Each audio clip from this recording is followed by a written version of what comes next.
أعوذ بالله من الشيطان الرجيم بسم الله الرحمن الرحيم الحمد لله والصلاة والسلام على أشرف الأنبياء والمرسلين سيدنا ومولانا وحبيبنا محمد صلى الله عليه وسلم وعلى آله وصحبه وسلم تسليما كثيرا. السلام عليكم ورحمة الله وبركاته. Alhamdulillah. Welcome to the fifth class of Purification of the Heart. Alhamdulillah, we are on page 58 of the text. We're going to be covering, starting today, we'll be covering displeasure with the divine decree. So we'll go ahead and read the verses, and then we'll get into the discussion. Bismillah. So displeasure with the divine decree occurs when one resists God, the majestic and exalted, in what he has decreed. For instance, saying, I did not warrant this happening to me, or what did I do to deserve this suffering? The Imam speaks next of displeasure with the divine decree, a phenomenon that should ring familiar. How many times have we heard a person bemoan, I do not deserve this, or why me, or such similar statements? Many people live with rancor in their hearts because of what they have been dealt with in life. This attitude towards trials stems from a denial of God's omnipotence and that God alone decrees all things. We cannot choose what befalls us, but we can choose our responses to the trials of life, which are inevitable. His decree is but a command from him, be, and it is, as is repeated in the Quran in many different chapters and verses. Imam Abu Hassan said that there is a quality in people that most are unaware of, yet it consumes good deeds, and this is displeasure with God's divine decree, or qadr. So, we see this a lot, right? It can be on even very trivial things like losing maybe your phone or your keys. Like, people just kind of lose patience whenever anything happens to them that they're not happy with, and sometimes make those really irresponsible statements, which is they're not possibly realizing in the moment, but really if you say, why me, isn't that an accusation, right? Against who? Against God, right? Like, God, why did you choose for this for me? So you're accusing him of being unjust in essence, right? So this is why it's such a problem. And then it can be also for other things, big tribulations when people get diagnosed, for example, with, a particular illness that they maybe, are not happy with. I mean, it could be a fatal illness. It could be something that compromises their mobility, or just something that basically is an inconvenience to them. And this is the same reaction. Why me? What did I do to deserve this? So it's, again, a rejection of God's decree. Or it could be something, and I've seen this, and I think there are people who struggle to cope with loss on a much larger scale. The loss of a loved one, the loss of a child, for example, is probably one of the most, the greatest tribulations that we could experience right here. The loss of a parent, the loss of a spouse. A lot of people struggle to understand, right, why did that have to happen to them? And of course, Shaitan, this is what he does. He waits for us to be in those situations to come and cast doubt in our hearts about God's justice, right? And he'll put all these thoughts in our mind. You're such a good person. You do so much good. You have such a good heart. Why do good things happen to bad people, or bad things, happen to good people? These are kind of thoughts that Shaitan will fill in our hearts, because his objective is, again, to destroy our trust in God and to cast doubt in our belief in God's justice. And so that's really the root of this particular disease, is that once you start rejecting things that happen to you, and you make a habit of this where, your reaction to events is to put the blame elsewhere, which is, as we discussed, on God, that it's a habit, and it continues to chip away at your connection with God. And so he goes on to talk about on the next paragraph here, God-conscious people when asked about what their Lord has given them, say that all of it is good. They say this out of knowledge of the nature of this world, as a temporary crucible of trial and purification. Because of this elevated understanding, they are patient with afflictions and trials. For worldly people, there is only this world, and this understanding creates a blind spot to the wondrousness of God's creation and His signs strewn throughout. So again, this is just to show you the difference in the way that we react. For those who understand that this place is temporary, that we're not supposed to put all of our hopes and expectations here, when trials and tribulations happen, we bear them with beautiful patience. And remember, beautiful patience is at the strike of a calamity. As soon as something happens, your initial response is really telling of whether or not you're patient with God's decree. If you, again, reject, bemoan, you're upset of it happening, there's an issue there. But people who are of this world, and they are afflicted with the previous diseases which we've covered, hubadunya, they can't see beyond this world, and so yes, they're stuck here, their lens is here, and that's why they react in that way, where they're upset, because they can't see that there's something beyond this world, that we're actually going to, that it will all work out in the end. They're just stuck and fixated on why this is happening now. And so that differentiation is important.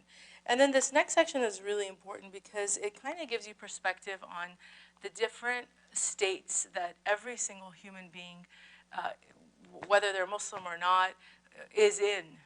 Okay, so there are only 4 possible states in which the human being can live, according to revealed sources.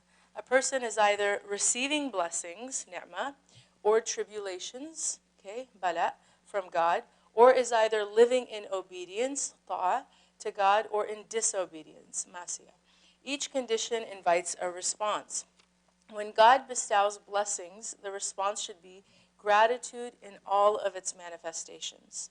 According to sacred law, gratitude is expressed first by performing what is obligatory, wajib, and then going beyond that by performing virtuous, recommended mandub acts. So again, if you are in a state of blessing, and if we're really being honest, how do we define what that is? Well, look around and see the way that we live, right? Especially here in the West.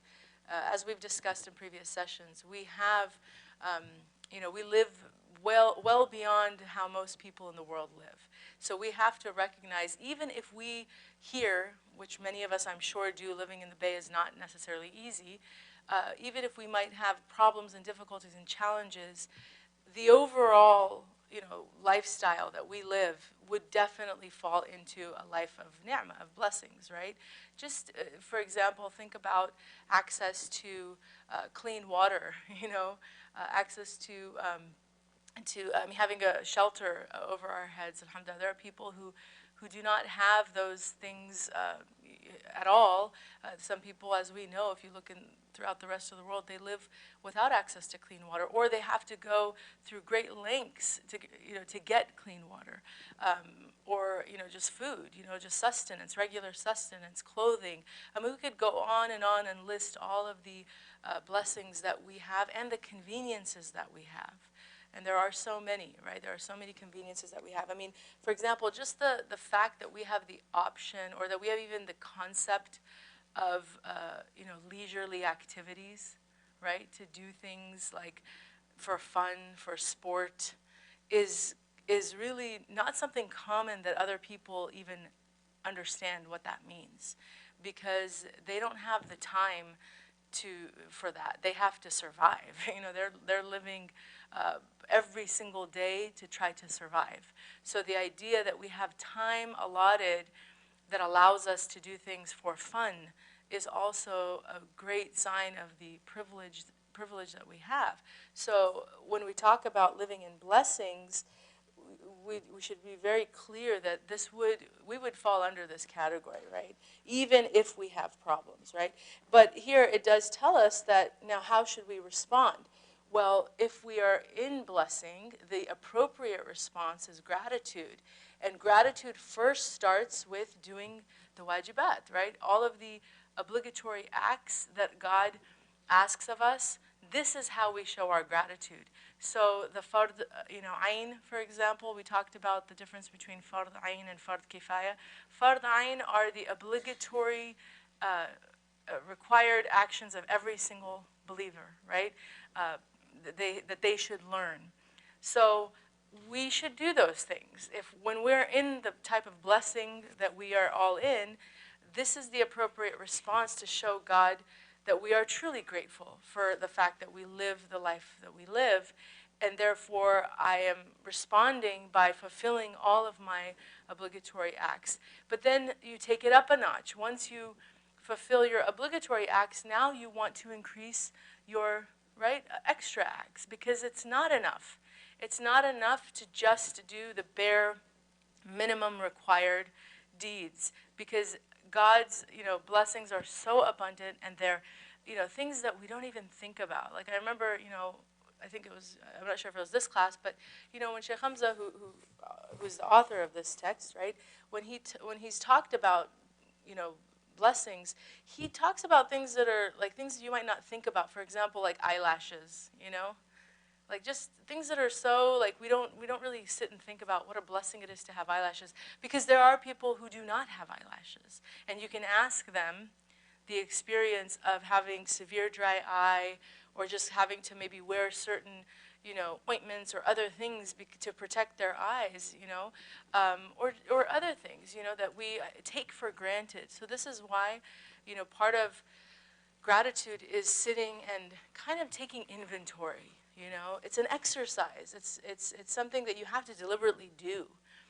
Taking time on a daily basis to really observe things in your life and how easily they come to you, and how God makes things easy for you. Breathing is such an incredible blessing that we take for granted. I watched a movie. I think it was on a plane. I was on a flight, and I think it was on cystic fibrosis, I want to say. It was 5 Feet Apart. Has anybody seen this film? It was just something on. I said, let me watch it. But it was a really hard film to watch, because first of all, I didn't know about the severity of this condition that fills fluid in the lungs, and the way that people afflicted with it live. And the whole movie, I was like, subhanAllah, thank you, God, for giving me the ability to breathe with ease, because they go through such a strict regimen every single day just to, remove all this fluid from their lungs so that they can breathe. And it was just really hard to watch, because you realize there are people who are afflicted with this all around us, and just because they're in hospitals or in their homes, we don't know it. But what that does for those of us who are free from that, it should anyhow, give us that deep, deep appreciation for just the ability to take breaths, and not take that for granted. So the exercise of blessings, again, of counting your blessings, right, is something that we all have to be doing. And this is the bare minimum, or the response that we should have when we're in ni'mah, is that we fulfill our obligatory acts, do extra, acts to further show our gratitude, and then also count our blessings, right? And so if you're in blessing, that's the appropriate response. And that's what he says. Gratitude is an awakening of appreciation in one's heart and an acknowledgement of what one has received. And then abusing one's material assets, hoarding them without consideration of the needy, or applying them toward forbidden matters is a flagrant act of ingratitude. So this is also a good way to check the sincerity of your gratitude. Because if you're truly grateful to Allah subhanahu wa ta'ala for the blessings that he's given you, then you don't misuse the blessings, right? You don't abuse the blessings. And so that's why, again, for example, our limbs, right? Everything, as we know on the Day of Judgment, everything is going to speak against us, right? All of our limbs will talk, about the things that we've done. So a good way to check whether or not you're truly grateful for the fact that for your hands, for your feet, for all of the different parts of your body, is to see how are you using those things, right? Are you in any way, abusing something or someone, taking something that you shouldn't, going places that you shouldn't, for example, right? Engaging in any type of sin. This would say that are you really then grateful for those faculties, for those abilities, for those whatever skills that you have? Are you really grateful if you're using them in that way, right? And so this is just a good way to check the sincerity of your grateful. Because we can say we're grateful with our tongue. And this is, lip service, right? When you say something, but then your actions don't align with that, it's just lip service. And we're very good at that. We're very good at saying, yeah, I'm a grateful person. But the true proof of gratitude is how you're using the blessings of Allah subhanahu wa ta'ala. So again, taking account is two parts. It's looking at all the blessings that God's given you and acknowledging them, but also holding yourself to account to make sure that you're using the blessings that God's given you in a way that would please Him, because that is truly a measure of your gratitude. Okay? And now, so that's the first station, a person who's in blessing. The next, right, is bala, is if you're in tribulation. So if you're in a state of tribulation, what's the appropriate response? Sabr, right? Sabr, patience. And as we said, patience is at the strike of the calamity, right? It's not, 10 days later when you've kind of, gone through screaming and shouting and fighting, with whatever it is. It's as soon as something is you're aware of something happening that that you consider to be a tribulation or that you are afflicted by, that you respond with Alhamdulillah ala kulli hal. Allah will, Hasbunallah wa ni'mal wakil. All of these words that we know that basically are showing I am putting my trust in my Lord, that I know that if this is happening to me, He is the one who decreed it, and there must be a good reason for it.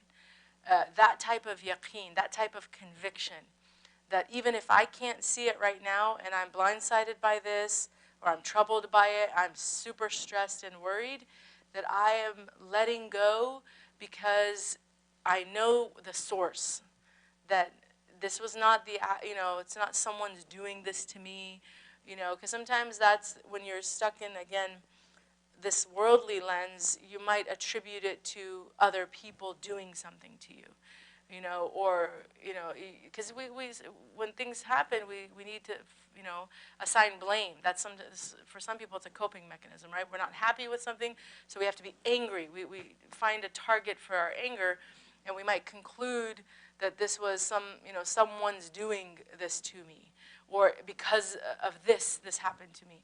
But ultimately, every single thing, good or bad, that we experience, the good is from Allah subhanahu wa ta'ala. The bad is from, it could be a test, it could be, a tribulation, a purification.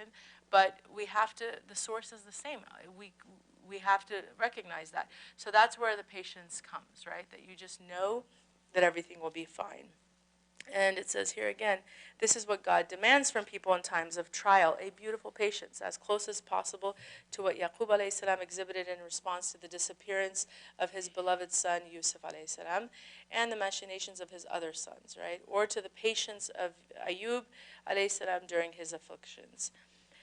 So that's the second state. So we're talking about the 4 different states, right, that human beings can find themselves in. So that's the second state. Then we have obedience, right? So if you're in a state of obedience, one must recognize that obedience is a blessing from God. If a religious person starts to believe that he is better than other people, even if these other people are in the state of disobedience, he invites haughtiness. Right? This is the danger of obedience, and in fact the danger of religion, self-righteousness.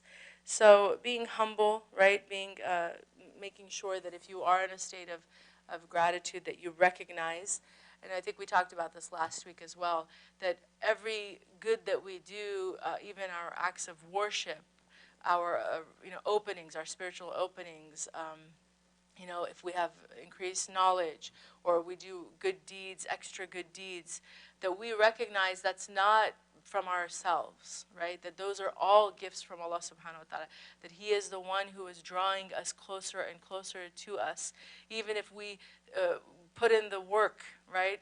The actual physical work, it's only by Allah's command that we can do those things. So this is the appropriate response of someone who's in obedience, is to recognize that it's from God and not from yourself. Because if you don't recognize that, then the danger is you will be afflicted with the other disease here mentioned, which is self-righteousness.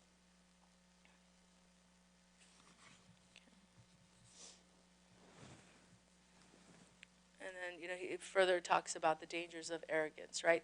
The Prophet ﷺ said on the next page, page 60 at the top, the second paragraph, that whoever has a mustard seed of arrogance in his heart will not enter heaven. This is really important, to really try to prevent that disease from entering our hearts consciously, preventing that from entering our hearts. So being in a state of humility always, and this is why you have to check your thoughts. If you see someone, for example, coming in, let's say you're at Jummah prayer, and you're sitting and waiting for the khutbah to start, you're doing your dhikr, and you're just in a really good state of focus, and everything's going well for you. And then someone walks in and they're kind of all over the place. They're making extra noise, or they, maybe the way they enter their prayer is a little different than the way you enter your prayer, or that maybe they're, really loud when they say their du'as, and all of a sudden you get those thoughts, right? Those judgy thoughts, like, oh God, look at this person, like, what are they doing? Oh, astaghfirullah, God, some people, And so you get kind of just let those thoughts run away with you. This is, self-righteousness. This is arrogance. This is you thinking you're better because you're so composed. You came early. You're so responsible. You're doing everything right, and all these people around you are not. That's a level. That's arrogance, right? Because you don't know their circumstance. You have no idea what it took for them to get there, and maybe they do have something going on. You don't know. So the humble person always does what? Makes excuses for people. Husn al-dhan. Okay? Su al-dhan is to immediately think the worst, right? So if you think the worst, and we're going to talk about that when we get to negative thoughts, right? It's coming. But if your mind immediately thinks the worst of people because you're judging the outward, right? And even if you sit here and you think that on principle you're right, and what you're doing is right, and what you're saying is right, and what you're thinking is right, because there's Quran and there's evidence and there's hadith, it still doesn't take away the fact that in that moment you are negatively judging another person without all the facts, right? That's just the bottom line.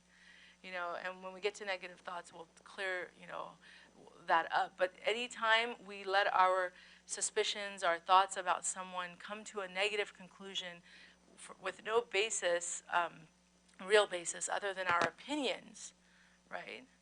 This is a reflection of arrogance. So it's very important to check ourselves.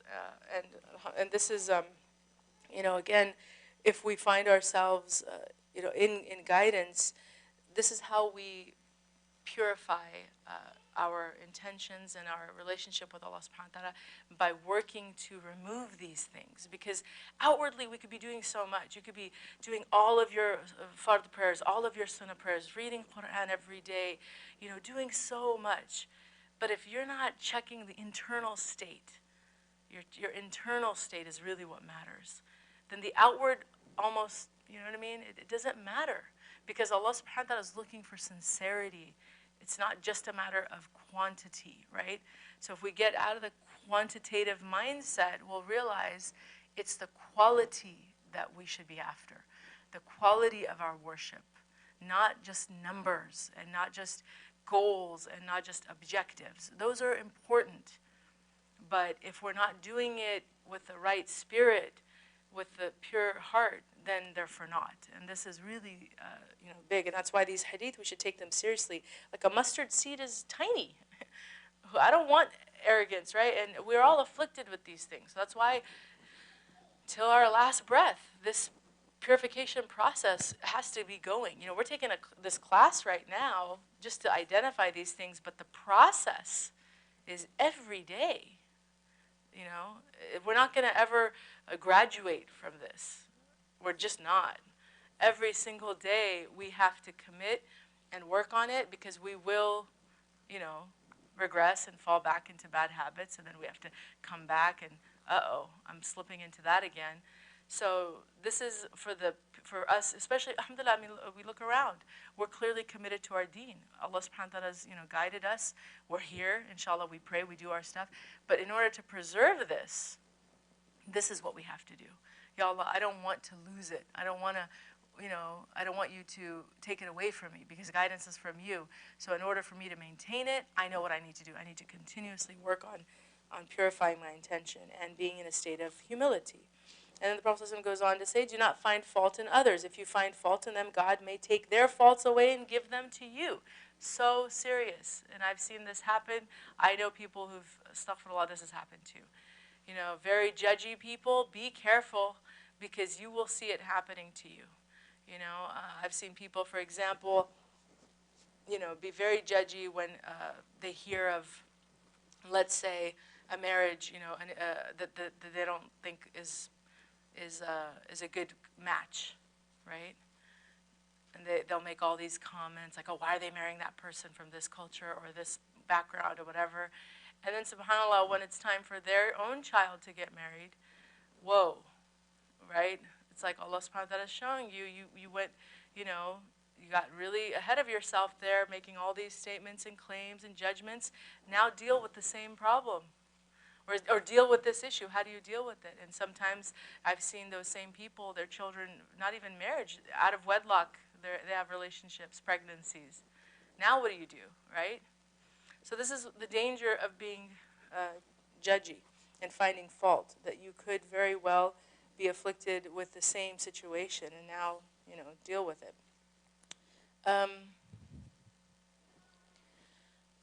So when it comes to disobedience, masiyah, the correct response is sincerely repenting to God, tawbah. So the fourth state here is to be is to repent. I had a sister just what was it, yesterday or the day before, messaged me, and she was in a really panicked state. She said, I've done something really bad, and I don't know what to do about it. And I'm afraid of judgment. I don't know who to speak to.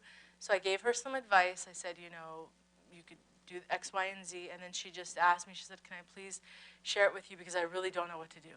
So I said, okay, if you really feel like you need counsel, inshallah, I can help you. And she told me what she did. And she said, please, I'm so afraid of you judging me. And I said, don't worry about that. Who am I to judge, first of all? I'm nobody. But second of all, remember that as soon as you repent for what you've done, right, when you make pure, clean, sincere repentance, and you really are starting off or making a vow to never return to whatever it is you've done, that you should almost act as if you didn't even do that sin, because Allah subhanahu wa ta'ala is so forgiving. So I just, tried to, remind her that as much as, you may hate yourself right now and you're filled with self-loathing and just disgust and all of that, you have to remember that Allah subhanahu wa ta'ala is more merciful, and He tells us repeatedly that if you, if you are do anything to, as an act of disobedience, or, you falter in any way, return, right? Return to me with sincere forgiveness, and it's as if it never happened. So alhamdulillah, I just gave her many different hadith and ayahs that reiterated that, and just told her, tawbah is a purification. It's a purifier, and it's something that we all should do every single day. We should be asking astaghfir, from Allah for all of the things that we do knowingly and unknowingly, because we all are sinning on a daily basis. We do things we shouldn't be doing, whether we know it or not. But the act of tawbah is to purify you and to cleanse you. And so whether or not you deliberately are doing something that you shouldn't be doing, or you're just, kind of in a state of ghafla and heedlessness, and you might be careless, just to be really, in the practice of tawbah is good for all of us. We should be doing it regularly, but especially if someone is doing something that is clearly haram and forbidden, then this is how you return. This is the appropriate response. It's not, because shaitan will come and tell you, and this is the problem, that we have to pay attention to our thoughts so that we can source them. When you sin and you go out of the bounds, if your thoughts are, well, what's the point? You're basically tainted now. You're stained. You're a hypocrite. No, God's not going to forgive you. You all your life, you had such, great parents, and they gave you so much, and now look at what you've done. You're ashamed. You're ashamed to your family. You're ashamed to everybody. Just lose. Forget it. Just stop, being a hypocrite. Take off your hijab. Stop going to the masjid. Stop praying. What's the point? Those are 1,000% waswasa from shaitan, right? Because he's trying to break us down. When he fills us with those types of thoughts, it's to put us in a state of hopelessness, despair, and to basically say you're ruined, right? You're ruined. At your own hands, you're done, and there's no hope for you. That is not part of our tradition whatsoever. It's the complete opposite, actually, that even if you continue to make the same mistake over and over and over and over again, every single time, pick yourself up and just keep returning to Allah. Because Allah subhanahu wa ta'ala's mercy is greater, right, than anything that you've done. And that's why those hadith about, the man, for example, who killed 99. Why do we know that hadith? Why? Because I'm sure in our minds, if we sat and thought about a serial killer having redemption, it's kind of like, wow, But, most of us probably would not be as forgiving, right? If we really think of, human beings, our forgiveness is, it's limited. And so we're not as willing to forgive someone who's killed one person, let alone 99 or 100 people. But that hadith is to show us that Allah subhanahu wa ta'ala's mercy is far greater than what we are capable of. And it's to give us hope that even if you keep slipping, to just return with tawbah. So, we can't underestimate the importance of this, because a lot of people, this is how they stray into further acts of disobedience, is because they're not paying attention to the source of their thoughts, and they give in to those thoughts, and they're convinced by those thoughts, and so now they're, not just doing one act of disobedience, it's opened the floodgates, and they're just gone. But if we could bring people back and say there's hope, and nobody, and we shouldn't do that to each other. We shouldn't, I know some people who unfortunately, and this is why we should also not disclose our sins to other people, because sometimes that message doesn't necessarily come from Iblis, it comes from other people. People are unforgiving, and I've had people, unfortunately, tell me that they were in those situations where they disclosed their particular sin to another person, whether it was their sibling or spouse or friend or parent, and that parent is the one who told them, shame on you. What's wrong with you? You're disgusting. I can't stand you. I don't want to talk to you again. I'm removing you from my life. Right? Astaghfirullah. And this is what, we have to really check our responses with people. Because if we do that to someone, a'udhu billah, if you turn someone away who's sinned because you want to distance yourself from them, or you think that they're, they're not good enough for you anymore, a'udhu billah, that's really dangerous. We have to be very careful. We have to be more compassionate and merciful. But it's a two-sided thing, because we shouldn't disclose our sins to people, right? Because of that potentially happening. So unless you're really desperate and you need, like in this case of the sister, she just was like, she's kind of losing herself. I told her too in my nasiha, please don't ever share this with anybody. It's between you and Allah. And but know your deen, know these ayahs, know these hadith, because it'll help you to understand the mercy of your Lord, and it'll help you to know how to move forward from it and to put it behind you. But as soon as you tell someone else, that person, unfortunately, most people don't forget these things, Most people will look at you, and that's the first thing they remember, as soon as they know that you've done something. And that's why gossip is so dangerous, and slander is so dangerous, is because it destroys relationships, and it plants all these really horrible, things in people's hearts. So we could go on about that, but again, the point here is these 4 states, each of them have their appropriate response, and if you're in a state of disobedience to Allah subhanahu wa ta'ala, just know that the door of tawbah is always open, and nobody has the right to ever close that on you. And if people are harsh with you, it's okay. Let them be. They don't know. Just go to your Lord, and he'll, inshallah, remove that doubt from your heart and draw you closer to Him. So, alhamdulillah. Okay. And yeah, there's a lot, mashallah, in this section that's very beneficial.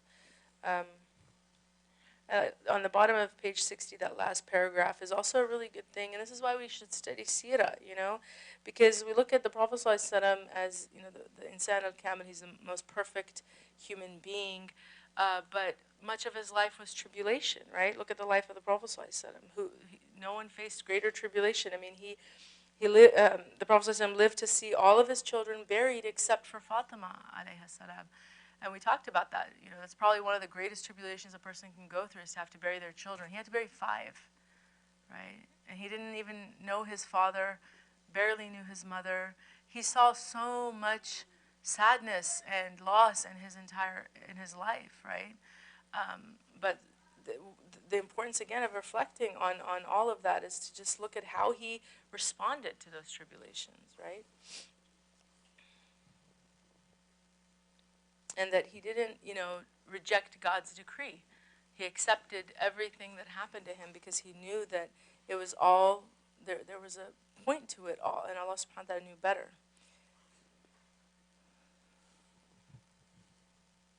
Okay, so we can, inshallah, go on to the next one. And again, because of time, we're going to try to move through some of these quickly. When we get to false hopes, though, that's a very long section, so just a heads up there. But we'll go to seeking reputation on page 63, inshallah. The disease of seeking reputation entails informing others of one's acts of obedience after they had been performed free of blemishes. This results from some causes of showing off. A good deed becomes corrupted when telling others of it. But should you repent, the deed's goodness is restored. Similar to this are deeds done so that others may hear about them. The one who does this is also considered a seeker of reputation, according to those with insight. The great brigand, she says, who robs all of these wayfarers is covetousness. This is the cause of every iniquity, such as backbiting, lies, preoccupation of the heart during one's prayers, and insincere praise of others. Indeed, one will inevitably resort to hypocrisy as a result of it. If you could ask desire itself about his trade, he would answer, earning humiliation. Or about his father, he would respond, doubt concerning the divine apportioning of provision. Or about his objective, he would say, deprivation of the very thing one longs for. Its definition is longing for some benefit from creation. But if one recognizes that creatures are incapable of benefiting anyone, even themselves, then covetousness wanes. Okay, so seeking reputation is a disease of the heart closely related to ostentation, riya, which we talked about, right? This disease involves desiring that people hear of one's goodness, or this is oral ostentation. It is seeking out renown. For example, a person wanting others to hear how much money he or she gave in charity. The Prophet ﷺ said, whoever seeks out reputation, God will expose him on the Day of Judgment. Whomever God debases, none can elevate. And then the verse in the Quran, chapter 3, verse 26, you exalt whomever you will and you debase whomever you will. In your hand is all good. Indeed, you have power over all things.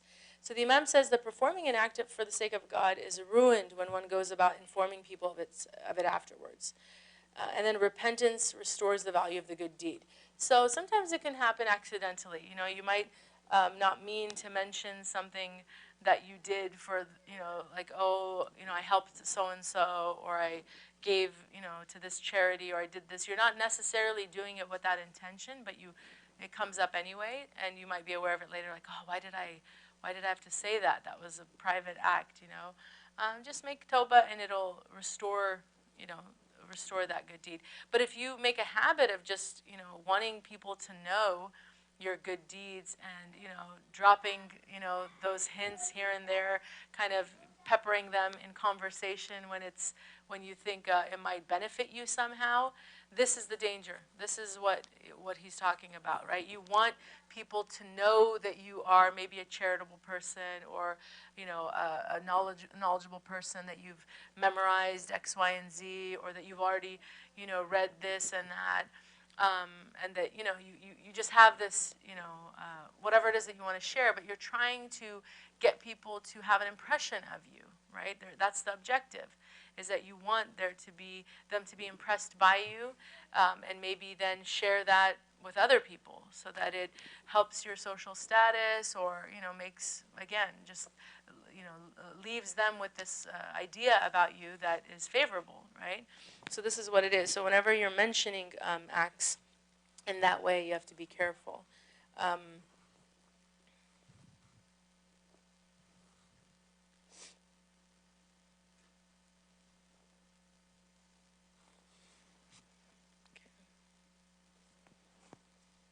so I think we get the idea. It's a pretty and it's very close to ostentation. So that's really what we want to understand, that anytime we're trying to be known, we're diminishing the wholeness and the value of our good deeds, right? That's why riya, and this is so dangerous, is because we could do something with a sincere intention, but as soon as you mix wanting people to know about it or to see you doing it, this is when it gets dangerous, because now it's like there was something that was whole that you did for the sake of Allah, and now you've mixed in your intentions because you want other people to know about it. So it's not, it's compromised, that good deed. Instead of being at 100%, what you're turning in is now maybe below 50, below 40, below 30, and that's going to all add up eventually, right? So it's very dangerous to want that. We have to learn how to do things with no care about whether or not people know of it or see it, or just we're free from that desire, because we know that ultimately the one who matters the most sees it all, Allah subhanahu wa ta'ala. So I don't need to impress people. I don't need them to know. And if He wants them to know, He will make that happen, right? If there's a reason that something, for example, if you're a person of knowledge, and you're just doing it for the sake of Allah subhanahu wa ta'ala, you just love to learn, but He wants you to teach, right? Then He may reveal to other people in the community that you're a person of knowledge without you having anything to do with it whatsoever. Maybe there's an inquiry, someone asks about you, and then they go, oh yeah, I studied with them so-and-so, at so-and-so place, or I know that they study this particular subject. Now, that's not in your doing, right? It's not like you're going around telling everybody, here's my, credentials, but other people might speak on your behalf. And then there might be an opportunity for you to teach, right? That's a different scenario, because it's Allah subhanahu wa ta'ala showing maybe that, He wants you to be in, to use that knowledge for the greater good. But if you're someone who's going around sharing with everybody, this is what I know, and this is what where I studied, and this is who I studied with, and you're constantly bragging about that stuff, you clearly, want people to know. And now it's a question of your intention and whether or not there's sincerity there. So the point is just, worry about Allah subhanahu wa ta'ala, that's it. And leave everybody else. Because nobody can benefit you. No benefit will come from human beings. Benefit is only from Allah subhanahu wa ta'ala. Did you have your hand up? Yes, please.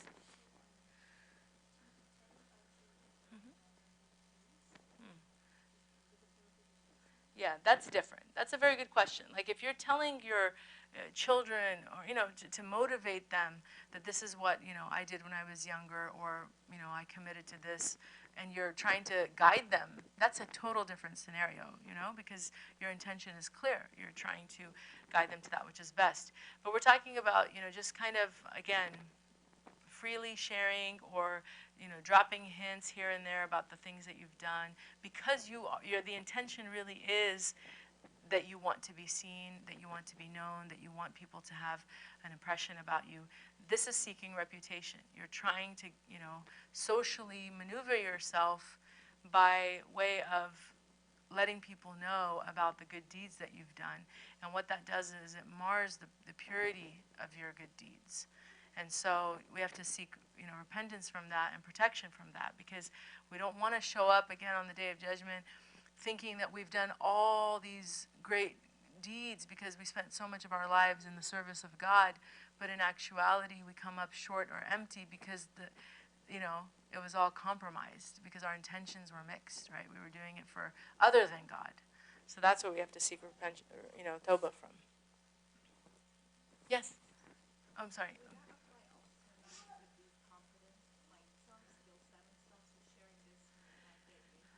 Yeah, if you're, ostentation again, riya is, and mixed, they're very shared, diseases, or they're very similar, is, it all comes down to intention. So if you're sharing, let's say you're part of a team, right, effort, and you are mentioning your skill set because you're trying to help benefit the team, right, and you want to do a good job, that's one thing, because you're just mentioning it. But if you're just mentioning good deeds that have nothing to do with helping, you know what I mean, that, or just kind of, again, bragging, you see the difference? Like, that's where you're trying to impress people, and you're maybe just bragging at that point. So it really comes down to your intention. If you have the intention, again, of doing something for the sake of God, of benefiting people, and you're in a position where you have to mention certain things, hey, like even in interviews. I mean, if you're at a job interview, right, they often ask you, what are your strongest skills, or what's your, best quality? That's different, because you're in a position where you have to answer that question, and clearly you're not walking around just, sharing it with everybody, right? But if you put up a Facebook status, or, you're at a party and you're just kind of, it's just a total, social setting, and you're just telling everybody about all the things you're good at, and, you're seeking reputation, you're bragging.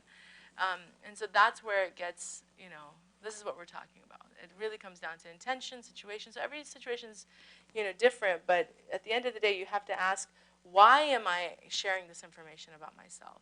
Is it because I'm being, like someone's asking me, and I'm just answering truthfully? I think we even talked about that, maybe 2 or 3 classes ago.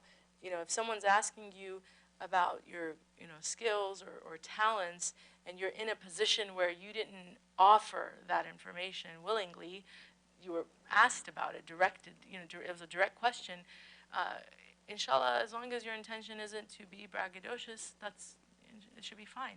But if you're willingly just offering, humble bragging, as they say, or not even humble bragging, some people are very, open now about, just, telling everybody what they're good at. It's like unrestrained, especially with social media platforms. You see statuses and just, or whatever. But it's very easy to do it now, and that's different, because now nobody's asking you. Nobody's asking you what you're good at. You're just offering it. You're volunteering it. So that means that you are trying, obviously, to impress people.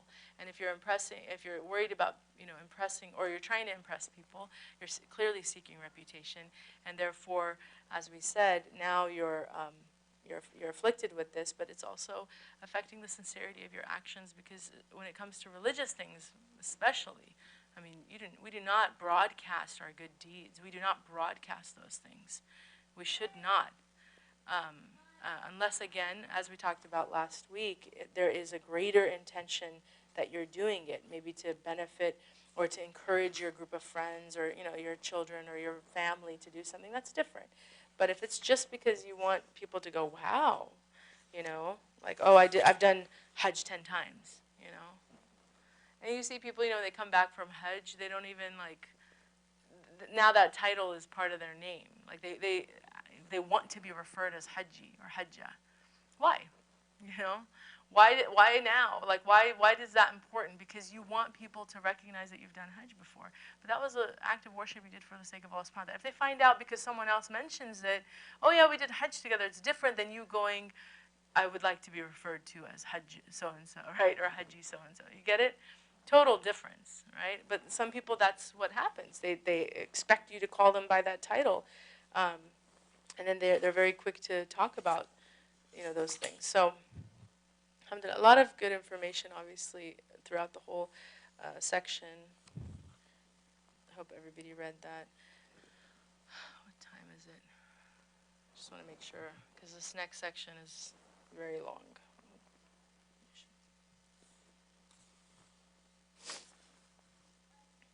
And then, so on page 66, on the second paragraph there, he talks about covetousness as the root cause of many iniquities like slander.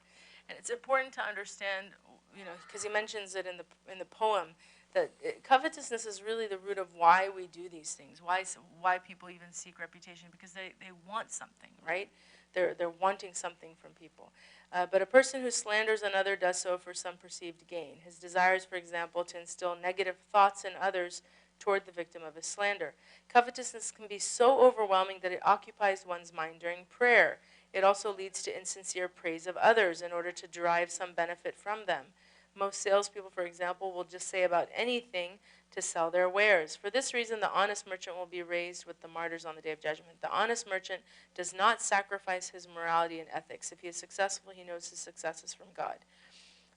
So again, just mentioning that it really, that's the root problem, is that when you seek reputation, you don't understand that everything comes from Allah subhanahu wa ta'ala, and you're actually seeking it from other people. So you're coveting, benefit from people, and therefore that's why you're trying to drop hints about whatever it is you're dropping hints about, because you want something from the people. But if you truly understood the source of all good was Allah subhanahu wa ta'ala, and that people are, irrelevant, then you don't do this. You don't feel the need to do it. You don't feel the need to, in any way, let people know about your good qualities, because they'll manifest on their own, or Allah subhanahu wa ta'ala will reveal them if He wishes. But it's really about, it's for you, Allah. I'm trying to be the best person I can be to please you, not so that I can, again, get something out of others, which is, again, back to covetousness. So there's that whole section there that talks about that.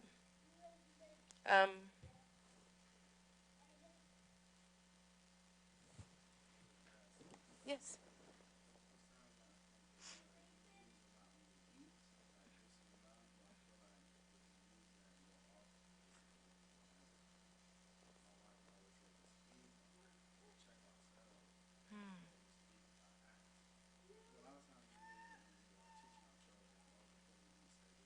Yes.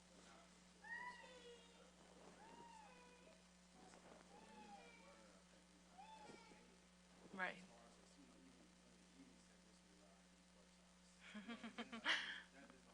Right. Subhanallah.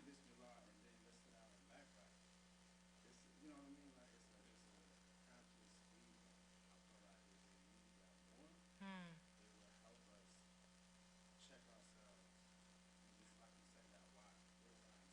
What is the intention? MashaAllah.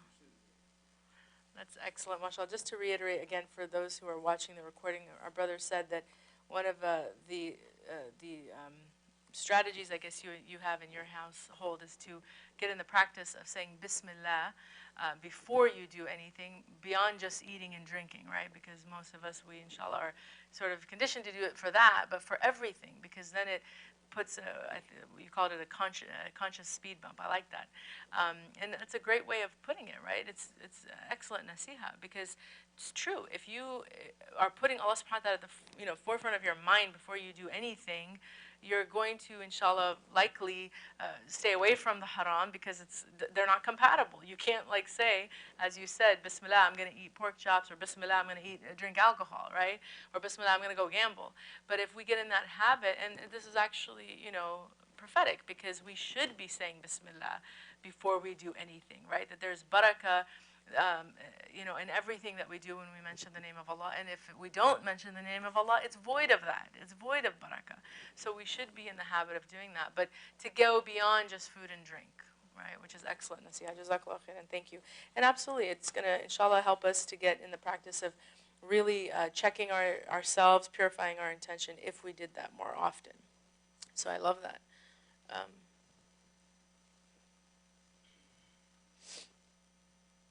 Okay, so inshallah, we'll go ahead to the next section. False hopes. Actually, you know what? I realize I haven't been referring to my other set of notes, which I do have extra content here. Just let me quickly look here.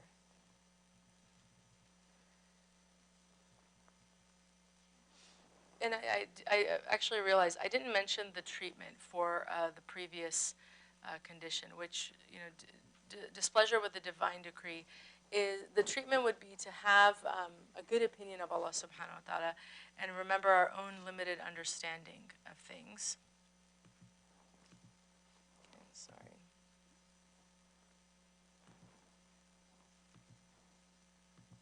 And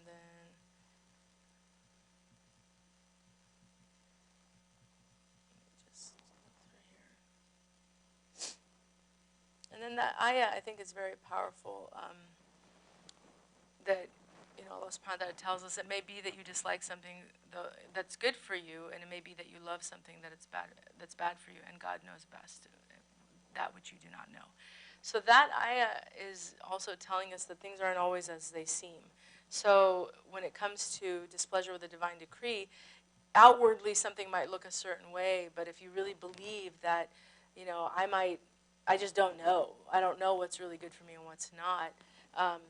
Then you accept it. And I personally have been gone through things. I'm sure we can all look back in our past, and they say 2020. Hindsight, vision is 2020, right? How many of us have gone through something where in the moment we just were like, resisting it, we were upset by it, but then later you're like, Subhanallah, thank you, God. Right? Thank you so much for putting me through that thing, because I see now the wisdom of it. So that's why it's so important. This is one of the treatments, is that once you just start accepting that God ultimately knows what's best for you, and if He's willed it in this dunya, that it's there's khair in it, and it'll be revealed to you at some point. So that's the main treatment for that. For seeking reputation, just adding some more. Okay, so yeah, alhamdulillah, it's all the same material. I just want to make sure I'm not missing anything. All right, so we'll go to the next one. The treatment for seeking reputation, which I'll summarize at the end, is just knowing that, again, all goodness comes from Allah subhanahu wa ta'ala, and it's really pointless to, to covet or to want anything from human beings, because they're not the source. They're not the source of good. So just being very clear, the source of all good that we want is from Allah. So what's the point in putting all that energy and trying to get people to be impressed by you when they're not the ones that matter? It's Allah subhanahu wa ta'ala that matters. Yes?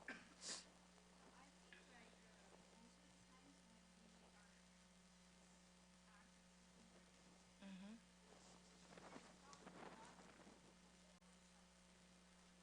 Mm.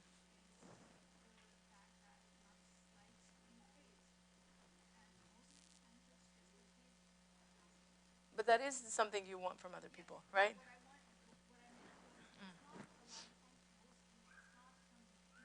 Right. Right. Yes. Yes. So, and you're absolutely right. Praise, whether it's praise or whether it's, social status or whatever, some other worldly benefit, it all comes down to the same thing, which is those things are. They don't really, they're not the source of any of your benefit, right? The source of every benefit that we have is Allah subhanahu wa ta'ala. And so, no, but it's a very good point, because yeah, it might not be something, big like a position or something else, but could just be that praise that we're after. But even then, if you think about the praise of people, how, what is it more than just words, right? It doesn't really do anything for you. It feeds your nerves. Exactly. It actually does harm, right? Which is why we have to be aware of the harm, though, because it feels good in the moment to have someone acknowledge your deeds, but if that takes away from the purity of your deed, you have to look at it like, oh, I don't want that. I would rather people not know what I'm doing and have them hidden, because that assures me, inshallah, that it truly is for the sake of Allah. But as soon as it becomes known to people, now the question of the sincerity and the purity of it is kind of up in the air, right? And it's compromised. So that's how we have to look at it. Like, as long as it's a hidden thing, there's a higher chance that it really is purely done for the sake of Allah. But once people know about it, now it's like, oh, am I happy that they know about it? Do I like that they know about it? Or is it going to spread, and now not one person but 10 people know about it? And is that going to, make me more popular and get me more praise? You know what I mean? So it's something that, yeah, we should know. It doesn't benefit us, it actually harms us. Yes, I saw a couple of hands. Hmm?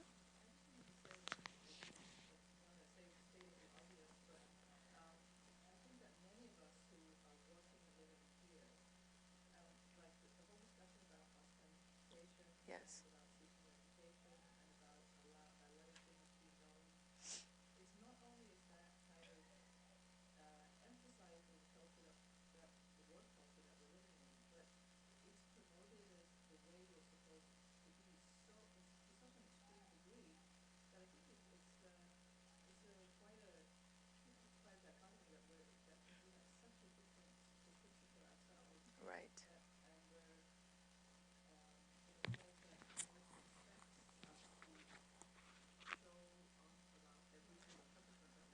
Right, and that's a very good point. We absolutely live in a culture where, yes, this is something very common and it's praised and it's actually expected that we do, uh, offer, information about ourselves and are willing to share and encouraged to share because, it's a highly competitive society. It's a highly competitive world that we live in, and if you want to get ahead, you got to kind of stand out. And how do you stand out? Well, it's usually with your accomplishments, with the degrees that you have, that's why people add, those as soon as you get your degree, it's now suddenly part of your name. It's like, it's a label that we wear proudly because the society tells us to, but spiritually, there's consequences to that, right? Spiritually, this is what we're told, that when you become a person who's so, willing to put it all out there, the sincerity of your actions are, as we said, as we've been saying, now called into question. Because if it's for the sake of God, which everything should be, then you don't need to do that because he sees it anyway. He knows. He has full knowledge of all of your, everything about you. So you don't need to go around broadcasting it to anybody. But if you're, again, in the times that we live in, we have to find a way to balance that because there are times where we have to do it, especially in a professional setting. But I think, to me, it's really about the heart. Like, if you're not comfortable, right, sharing things about your, qualifications, your background, your traits, your skill sets, whatever it is, your accomplishments. If you're not comfortable doing it because it just makes you feel a little uneasy, there's a level of hayat, modesty that you have, this is a good sign, right? But if you're like, yeah, I'll be the first to share it, and if someone's, sharing it, like for example, I've been, it's, when you publicly speak, they ask you to put together a bio, okay? And it's frustrating because it puts you in a very difficult position. Like they want you to, they want to know, especially if it's on a topic related to your credentials, they want to mention that in the bio because why else are you here? You're supposed to be here as an expert on this particular thing. So you have to kind of, put something together. But, for the sake of transparency, being, on this side of it, you do feel like compelled. Well, I want everybody to know this is my background so that there's no question about who I am and what I'm doing. And oftentimes when they read the bio, I always ask them, like, you don't have to read the whole thing. Like, it's just me. I put it up there on my website or on my, whatever, because for the sake of transparency. But that's not, to be necessarily, like, that's what I need you to share on my behalf every time I speak. Like, I don't need you to do that. Just mention, whatever's relevant. But, they'll go on and read about it. But I've been in situations where, someone will have their bio read and maybe it's missing something. And then they are like, well, oh yeah. And then, they'll go up and talk and they mention, that, well, in addition to what was mentioned about me, X, Y, and Z. So it's kind of like, was that necessary? Maybe not, Yes.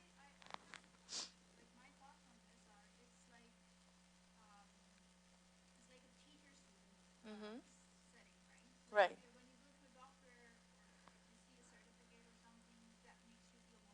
Right.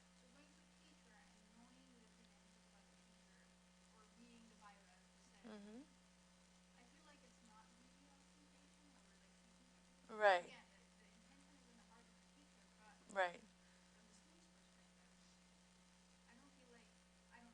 No, it's a very good point. I think my point is that it can kind of put us, I think those of us who are in the more public it puts us, it kind of, it's an uneasy thing because it's not normal, right? People don't go around knowing everything about you unless you're a public person, right? Then they know things about you. And so when you're in this position, it's kind of like, but you kind of have to, at a certain point, just have to purify your intention. Like you said, I am in a position, I'm, in a public position. People do need to know your credentials. I have to be transparent. So the intention's different. But I was mentioning it because it can put people in different situations. But I've seen that some people, it's not enough to read 5 accomplishments, They want the whole thing read, And that's where we have to kind of, again, is that necessary? People, like it's more about checking yourself, You don't need everybody to know everything you've ever done, It's more about what's relevant, what's important, and then just stay on topic. I think that's the ultimate point, It's not to offer extra information just because. You don't need to do that. Yes?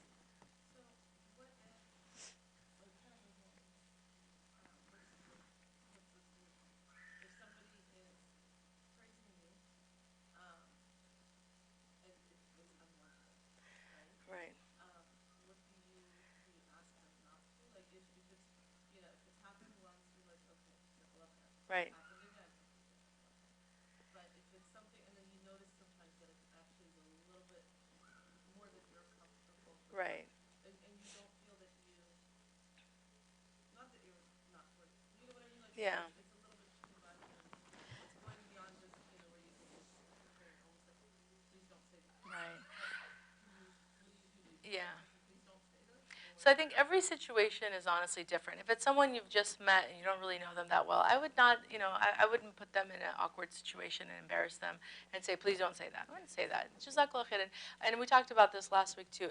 We have to get in the habit of deflecting and showing that praise, people out of generosity, out of kindness, out of just trying to, promote goodness, might be flowery in their words and say something nice about you, but your response is very telling, right? Alhamdulillah, it's all from Allah. Thank you, alhamdulillah, my parents, but you're deflecting it. So you're letting them know that you're not someone who's welcome to that, right? Without being in any way, kind of like, making them feel awkward. I see that in the situations I've seen it in. This person, like you said, it's a flowery way of Right. expression. You kind of want to. Yeah. So if it's a repeated thing, I mean, I'm always. I think whenever you target someone who's doing something, especially if their intentions are good, it might actually make the situation worse. So I wouldn't do ever a targeted thing where it's like, let's pull you to the side and say, can you please stop doing that? No. But generally, if you're in a group setting, you can always let people know what you're comfortable with or not without making them feel like you're speaking to them, right? You could just like, let's say you're in a group setting going, yeah, one of the things that I always, kind of get flustered by or embarrassed by is when people praise me in public because I don't know how to react to that. So you could that's kind of letting everybody in that setting know that that's not something you're comfortable with. And if that person is hopefully, paying attention, then they might, think twice next time they see you because now you've let people know what you're, what you're comfortable with and what you're not. So I think every situation is different, but I would say, to try not to, in any way, make the situation worse by thinking, well, I have to now, correct this person because they're doing something that makes me uncomfortable. That kind of gets messy, So I would stay away from that. Okay? Yes?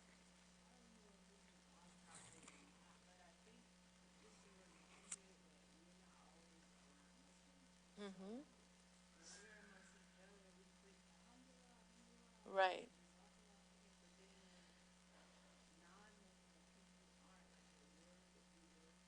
Mm-hmm.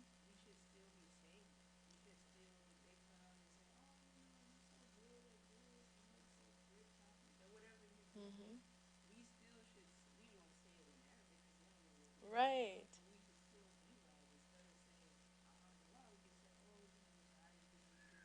Right.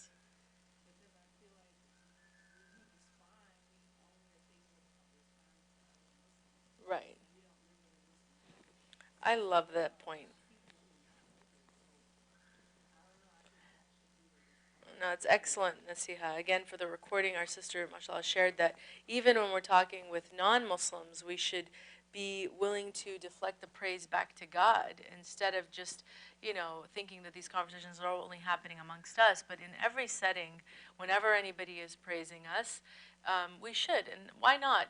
Unfortunately, we live in a society where God is being erased pretty much everywhere, right? You don't hear people mentioning God anymore at all, even acceptance speeches. There's a point where that was the first thing people would always say, praise be to God. But now it's like you're looked down like you're some, crazy person if you mention God. So I think we should absolutely stay true to who we are. That's a true statement, and we don't have to, use Arabic terms, as you said. We can somehow, find whatever language makes us comfortable, but letting people know that we are proud of our identity as Muslims and that we, this is a truthful statement. I don't attribute my good qualities and talents and skills to myself. It all goes back to God. So I love that, and I thank you for mentioning that because we are, again, in times where it's just, we don't mention God as much as we should, and people sometimes, and this would be blameworthy modesty, right? If you're modest about mentioning God in front of coworkers, this would be right up there. Why? They can mention all the other stuff they do, the party that they went to, the alcohol that they drank, and they did this and they did that. Why are we shy to mention God, right?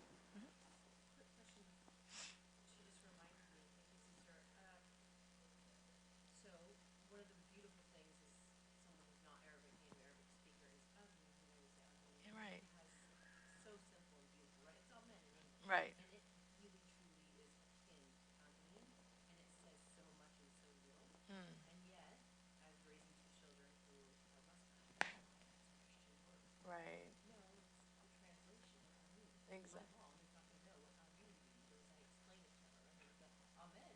She'll get it. Right. You know, alhamdulillah, we have no problem. Right.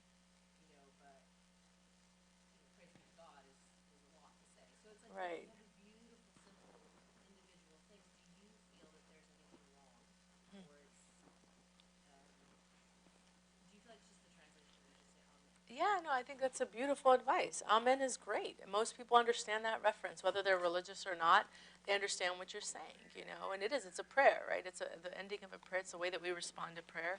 So I think it's a beautiful, you know, word to use. And if that's something that works for you because of your, you know, background and family, alhamdulillah. And that's why I said everybody kind of has to come up with what works for them, you know.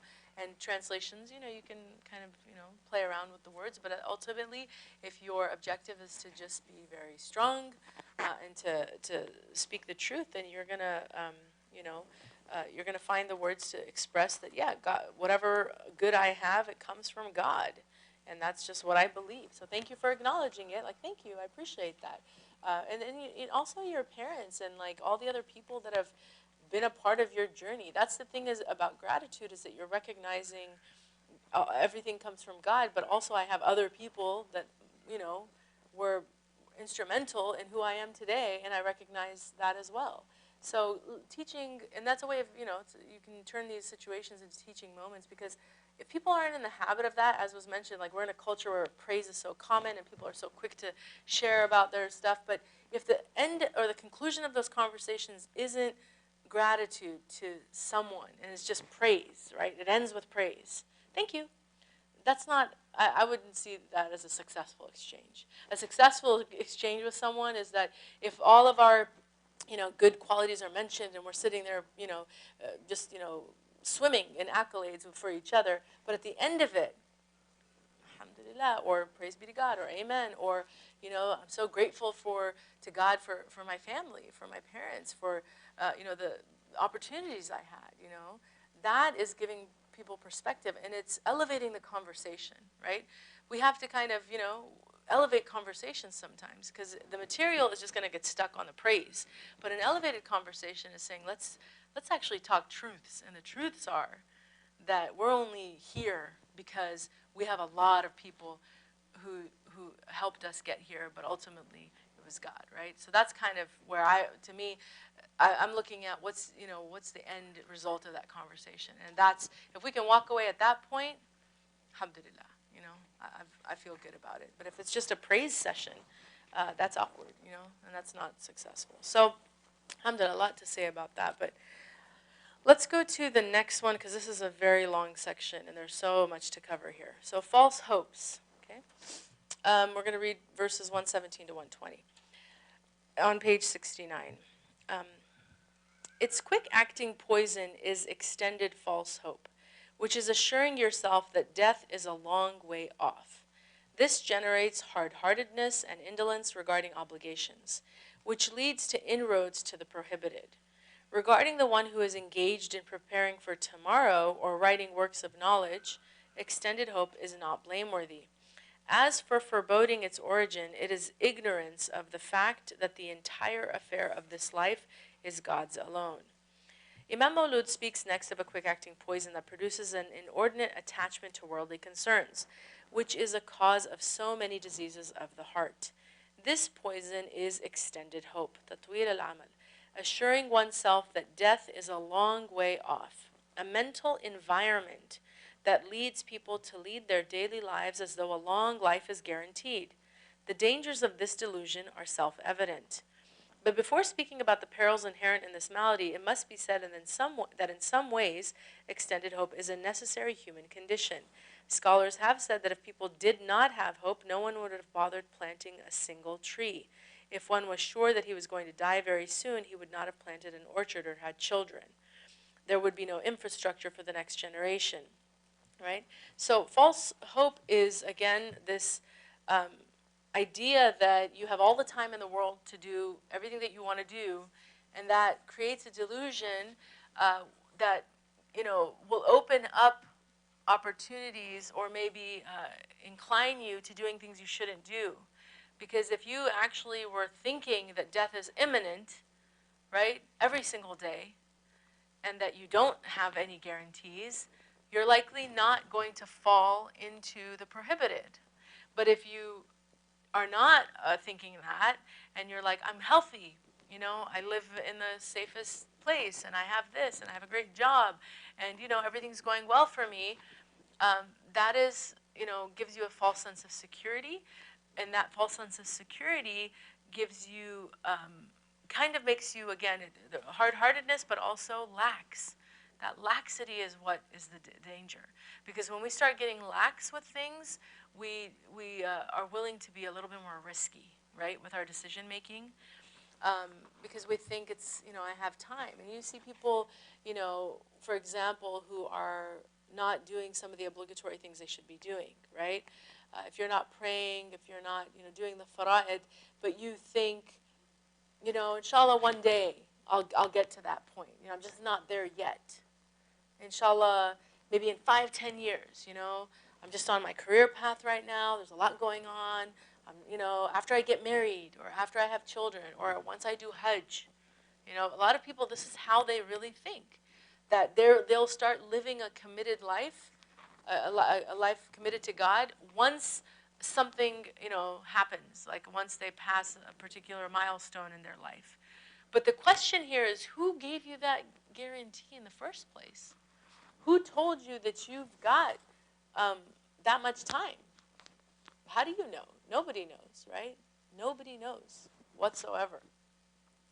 I remember there was someone who once told me a story, subhanAllah, just to show you, that they had just come from a burial, and it was a group of brothers, and they were talking about, like, how short life is, and how, it can be taken away at any moment. And the brother who first mentioned this, like he was kind of having his own realization, he was, they were all in a circle, and he was like, I know, subhanAllah, like it could just be taken away like this. God knows. And, they were going on. I don't know how much time later, but a very short time later, he died. Right? Like, subhanAllah, right? Just to show you, like, we really don't know. And even in these moments and instances where we are reflecting on the shortness of life, sometimes it's those very people, and you see it, I've seen it with some celebrities even, or some people who've died. They'll go back and look at their Twitter and Facebook feeds, and like the last message they wrote, was something related to death or their own mortality, right? We've seen these.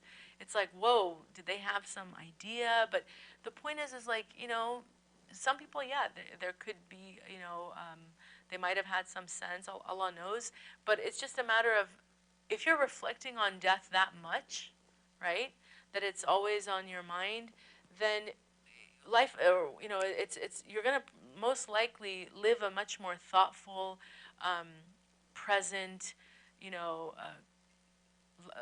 existence that keeps you away from all of those dangerous things, right? But if you're not thinking about death, it's not something, you think you have all the time in the world, then yeah, you're going to likely slip and do a lot of things you shouldn't do. And it's going to affect your relationships. Like people who have broken relationships with their families, like you see this is a kabair. It's, to cut off ties is one of the greatest sins. But you see a lot of people thinking they can do it because, like later, like I'll deal with it later. I don't have time now, and I'm not going to talk to my brother or sister or aunt or uncle or grandparent or whoever it is because I'm upset over something. But they kind of think that they have this time that they can, push it off.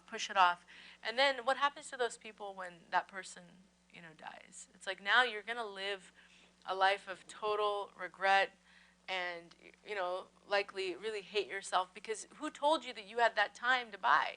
That time to put all that distance between you two, right? That time that you would, you're pushing a problem away because you don't want to deal with it now, but you don't realize it could become a greater problem for you later. And that's what happens to a lot of people. They think they can just, I don't want to deal with this. I'll deal with it later. But that's the problem.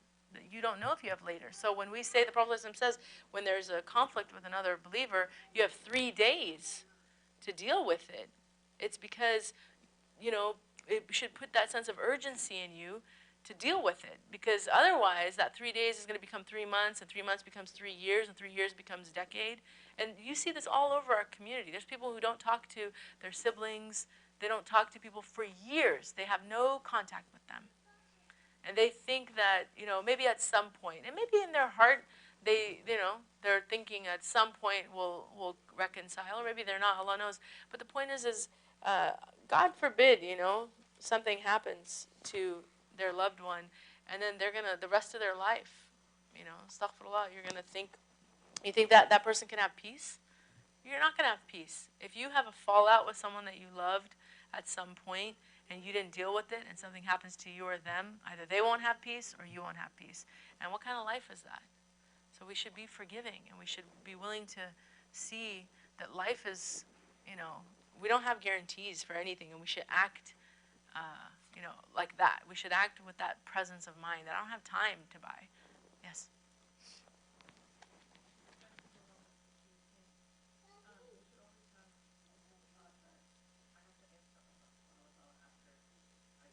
Right. So, and we don't know when our next breath will come. Right. So what I'm currently, if you're debating something, right, like for example, I'll put my personal story. For me, it was hijab. Mm-hmm. And several years ago, in the first Ramadan, I was doing everything. And I finally, all of a sudden, this thought popped in my head where I was like, God forbid, Astaghfirullah, I passed away. Am I going to answer to Allah subhanahu wa ta'ala saying that I've been thinking for months to stress about that, I haven't said it.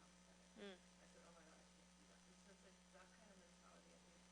And I try to check myself, but that doesn't always happen. Right. But I mean, kind of have that mentality that if I die, I have to answer to Allah, and I present myself to Allah subhanahu wa ta'ala the way I can, and like ready for that. Alhamdulillah. That's exactly what the remedy to this is, right? Is that type of awareness. As the sister was sharing about her own journey with hijab, is that this realization of death being imminent, and how am I going to answer Allah if I'm not wearing hijab? What's the answer that you give? So that is what, that sort of reflection, right? That thought is what prompted you to wear hijab and make it a full commitment. And that's exactly what we should be doing. We should be thinking about death like that every day, that if there's something I'm putting off that is first an obligation to God that I should be doing, but, or something that I should not be doing, that I should fix, like I said, maybe a broken relationship.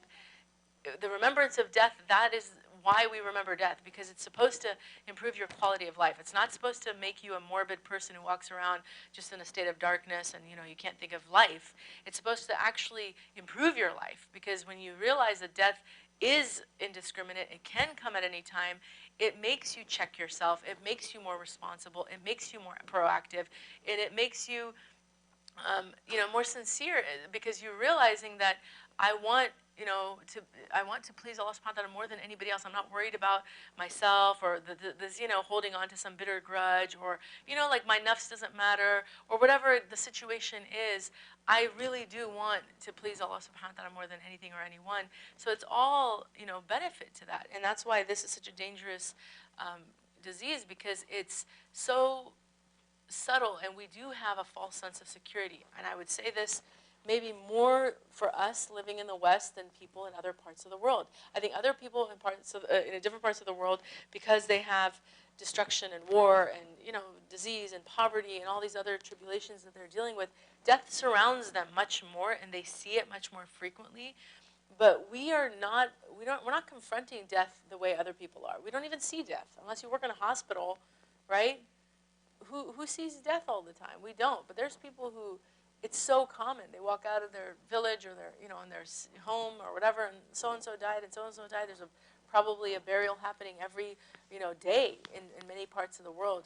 But here, death is so sanitized and it's so hidden, from us, that we're not really faced with it as often. And what that does is it puts it out of our periphery completely. And when it's out of our periphery, we develop this sense of false hope. And we develop this, delusion that we can put off things like a fard, like wearing hijab. or any of the fara'id. And when we really are, nope, I want to be right. Because if Allah does take me today or by the end of the day or in the next hour, at least I've done, my responsibility or the things that I should be doing. And that's the kind of presence we should have, right? So it's something, but again, it's so subtle because unless you're having, this awareness, you're not going to even realize you have false hope because it's so common. Everywhere you look, people don't talk, nobody talks about death. And people clam up as soon as you mention it, right? It's kind of uncomfortable. If you go to guaranteed, you go to a dinner party, check out the next time you're hanging out with your friends, go at a coffee, house or at a dinner party or whatever, and you bring up death and see what happens to that room if it doesn't empty out within minutes or seconds. Nobody wants to talk about it, but we're encouraged to every day because the conclusion isn't just to talk about death itself. And, you could, why not? You could talk about the process of death, but that's not as relevant as talking about the fact that it's a fact and it's real, but how do we use that awareness to improve our life? And now you start thinking like, oh yeah, I should be doing this, I should be doing that, I shouldn't do this anymore. And it just improves you and as a person. So that's why it's so important. But if we continue in, let's see here. So we also want to talk about, how to differentiate between false hope and necessary hope, right? So in the second paragraph right here, extended hope definitely has its place. In fact, it is a mercy from God that we are capable of it. Otherwise, no one would embark on a course of education, for example, or undertake any endeavor that requires years before completion. Taking it a step further, one of the problems of modern society and the apocalyptic nature of the age we live in is that people are beginning to lose hope in the future. This is especially true among our youth, many of whom are becoming nihilistic, taking a morbid perspective on the world. We live in a fast food culture in which we are led to believe that we need to have everything now. It is a culture that causes people to lose a sense of a future worth waiting for.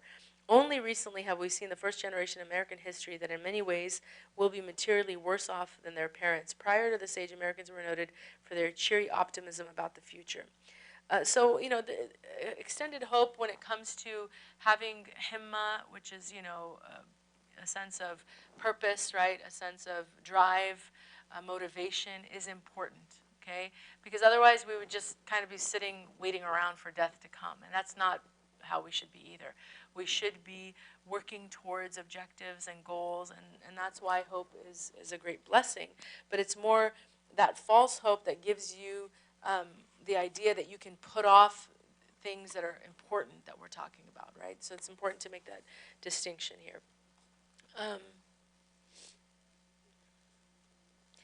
So on page 71, he talked. There's those last two paragraphs.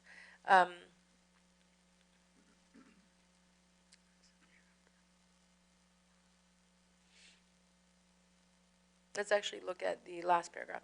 A wretched existence is plunging headlong into the materialistic world and having nothing good stored for the hereafter. No matter how well off people appear in this world, regardless of the fine goods that surround them, if they have nothing good in the hereafter, then they are essentially wretched. Fudail ibn Iyad said that there are well-known signs of wretchedness. So then he goes on to describe what are the signs, right? The first is having a hard heart. A man saw the Prophet ﷺ kiss a baby and asked him, "Do you kiss your children?" The Prophet ﷺ said, "Indeed I do." The man then said, "I have 10 children and I have never kissed any of them," which was considered an aspect of the pride of being a tough Arab. To what the Prophet ﷺ replied, "There is nothing in my religion for a man whose heart is void of mercy." The Prophet ﷺ also said, "Have mercy on those on the earth, and he who is in heaven will have mercy on you." Scholars have said that if you want to know whether or not your heart is hard, then look at your eye. If it is dry and unmoved to tears, this is an indication of a hard heart. This is called jumud al-ayn, or an unmoved eye. A person who has sympathy and softness in the heart is said to have a moistened eye. So this is really important because, hard-heartedness, unfortunately, is a result of the world we live in. We are just, kind of, most of us are, again, we're emotionally not tapping into, things because we don't have time. We're all in this rat race, right? Everybody's got so many goals and things to do that we don't have that time to really sit with ourselves and reflect and, allow the heart to kind of just, soften. Because when you've got things to do, you don't have, the time to do that. But that's why it's so important to make time, because otherwise the result is you become more and more hard-hearted, and the more and more hard-hearted you become, you start to lose, you become desensitized, you start to lose sympathy and empathy for things, and that's just it's just a vicious cycle, because you know the Muslim, the believer, is very connected. We should be connected to each other, right? Like the hadith, we're all one body. Right? If there's a part of the body that hurts, we hurt. We should be connected to one another. We should be connected to humanity. We should be connected to the creation of Allah subhanahu wa ta'ala, animals, right? Everything in existence, the earth. Like when you see, like for example, last year when those fires were happening, we should have been pained by that. Like that, right? When you see the smoke, like didn't it cause you pain? Like it should have. Because the earth is like on fire, and you see these beautiful trees like in flames, and we can get caught up in the material, like homes, and yes, that's horrible. People are suffering. There was death to so many animals, but you saw those poor horses and all of these animals trying to flee. If we didn't feel pained by that, and we were just like, oh God, may Allah just cure these people, and we're moving on to the sports, show, or the show that we were watching before. Like it's just, I'm not affected by it. I'm sorry for those people, but I'm not affected by it. And we don't actually sit and think about like the suffering that those people are going to endure afterwards, but also just the earth itself and the smoke in the sky. And these are the things that reflect our connectivity with the creation of Allah subhanahu wa ta'ala, right? But that can't come from a heart that is so hardened that it doesn't feel. So how do you promote that feeling is that you have to think about these things. You have to go deep. And the Quran, of course, listening to the Quran as much as possible will soften the hearts. Reading the seerah of the Prophet ﷺ. If you haven't read or committed to reading the seerah of the Prophet ﷺ, your heart will be hard, because he just looking at his life and everything that he went through and all of his teachings and becoming really in tune with him and getting connected with him, doing salawat on him regularly, all of that is to soften our hearts so that we feel. And when we feel, like for example now, it's so popular, and I've seen, Muslims, we're very, will buy into a lot of things that are, trendy and popular, but without realizing that this is completely part of our deen, like mindfulness. You have a bunch of people who are really big on the whole mindfulness thing, or yoga, or meditation. They go on these retreats, I'm going to go find myself in the mountains of so-and-so, such and such a place, which are all good things. But what is mindfulness? What is that? It's not just, it's something it's a prophetic quality. He was the most mindful human being to ever have existed, because in every moment of his existence, he had full awareness of what was happening, and God was always present. That is mindfulness. So sometimes we just think, oh, this is, Zen, and to, tune the world out and to have quiet and peace. Those are all good things, but if, again, you're not in the practice of dhikr or remembrance of Allah and really, connecting yourself back to Him, then this is the result, is that your heart becomes hard, you're not going to have sympathy, and this is dangerous for the believer. We have to be, we have to be in the practice of these things, because, it's reflective of our heart, right? So that's why it's important to mention and ask yourself, when's the last time you cried sincerely for the sake of Allah subhanahu wa ta'ala? What were you doing? And if it was like last Ramadan, during the dua, of Qadi Amr, which I don't blame you for, that's definitely, mashallah, a time, that all of us, I think, are weeping. But that was a year ago almost. And that's what a lot of times happens. It's like Ramadan is the only time that we allow ourselves to feel, because we're present. We're fasting, we're hungry, we're suddenly mindful, of things, and our heart. So fasting is also another way to soften the heart. But the point is if it was that long ago, that's not a good sign, because this should be regular. We should be doing this on a daily basis of having, again, remembrance and reflection. So, listening to Quran is, again, a really, great way to do that. If you have opportunities on your commute, I highly recommend you to get in the habit of just starting to listen to reciters that invoke that from you, and allowing yourself to be vulnerable. It's okay if you're driving and you need Kleenex, and hopefully you're not, blurring your vision while you're driving, but it's okay to allow yourself that time of solitude where you're one with your creator and you're just appreciating the beauty. And that's why we have to be so grateful for technology, because I remember one of the first things I ever got when I was in college was a cassette tape of Dua of Ramadan that Shaykh Muhammad Jibreel did. This was like in 1980 something. That's not when I was in college, by the way. Just letting you know. But like the recording was like a long time ago, but it was one of the best gifts I ever got in my life, because, oh my God, it opened up the floodgates. Every time I listened to that cassette tape, I would just weep like a baby. And then I remember I had a friends of mine very close to me. They lost their younger, it was their younger brother. They lost their younger brother, and when they, lost him, it was a car accident. It was really sad. I mean, obviously, he went out with his friends, which was a tragic situation. 14, he didn't even have his license, but it was a horrible accident. He died, and they were just so much emotion bottled up, and obviously crying for the loss. But I gave them a copy of that cassette because I was like, there's so much healing in this cassette. Like every time I've heard it or anybody's heard it, they love it. And they said that they listened to it as soon as they got it. They had a long drive back to, I think it was Texas they were going. They said, we made so much dua for you, because just listening to that cassette, we didn't even have to talk. It just allowed us to let a lot of that pain out. So I think we underestimate sometimes the great blessing of having technology to help us hear these great reciters. Because imagine, some of these people are in other parts of the world. We're all the way out here. If we didn't have the technology, we would never know people like, Sheikh Mishari, right? Arifasi, who's one of the greatest reciters nowadays, but all of the greats, right? Abdul Basit, there's so many of them.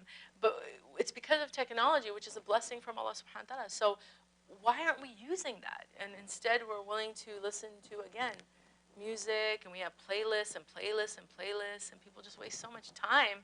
Whereas here, there's people who've dedicated hours upon hours to recite the Book of Allah, in the most beautiful voices for us, and we don't even listen to it. Imagine if we got in the habit of listening to that every day, how nice it would be, and to get in the practice of that, Alhamdulillah, there's times where I've been with my kids, and I'm very grateful because they appreciate good reciters and recitation of the Quran. And I'll be listening to, or not listening, sorry, we'll have nothing going on and we're just talking. And then my youngest or one of them will say, Mommy, can we listen to the Quran?